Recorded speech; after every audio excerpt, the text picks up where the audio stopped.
Welcome back, my friends, to another job lead video. If you are new here, my name is Lindsay, and I post daily work from home job leads trying to help you find the perfect work from home career that fits your needs.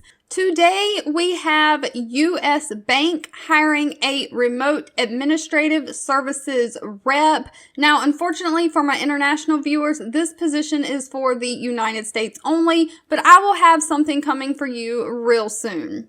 Now, U.S. Bank is looking for someone to provide operational support to personal trust relationship management staff.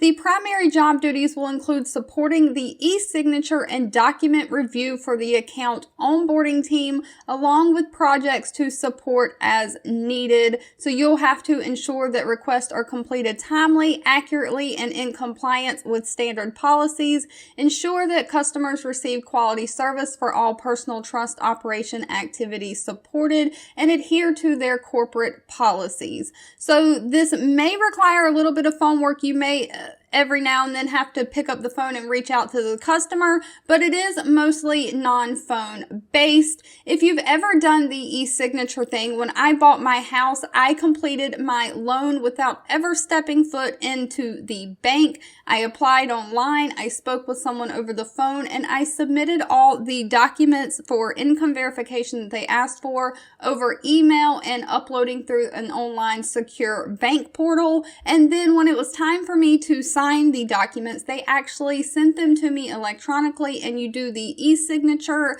just saying in case you are not familiar with that. So most of this is probably non-phone based. One thing to note on the work from home, it says if the successful candidate is located in the Cincinnati, Ohio or St. Paul area, the role will be hybrid, meaning partly work from home, partly in the office. However, if the successful person is outside of those locations, then the role is open for a fully remote working model. So fully remote unless you live in those two places.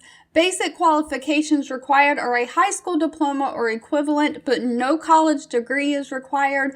They would like someone who has 5 or more years of experience in either accounting or financial transactions or customer service activities. They do have a few preferred skills, which is thorough understanding to handle functions supported in the work group, excellent verbal and written communication skills, proven client service and problem resolution skills. They want you to have Microsoft Office experience, so Excel and Word, and the ability to multitask or manage multiple tasks and deadlines simultaneously. Now, it doesn't say what benefits they actually offer. It says they take care of you and your family, and they know that their healthy employees are happy employees. So they do offer, it says a variety of benefit programs, resources, and support, but they don't go into detail about what those are. I'm assuming a standard health insurance package is included. And the most important part of this, salary is an estimate based on your primary location. So the state you are in may play a role in what pay you are offered. However, pay range starts at $23.22 an hour and goes all the way up to $34.06 an hour. So if you just have some 5 years of customer service experience, you can possibly make up to $34.06 an hour. If you've made it to the end of this video, I want to say thank you so much for watching and supporting me. Don't forget to have your notifications on because I post fresh work from home job leads daily and you never want to miss one. 2 videos will be popping up on your screen. One I picked for you and the other YouTube picked for you that you might enjoy next. Please subscribe and hit the bell icon so you never miss another work from home or money making video from me. Thank you so much for watching, and I'll catch you in the next one.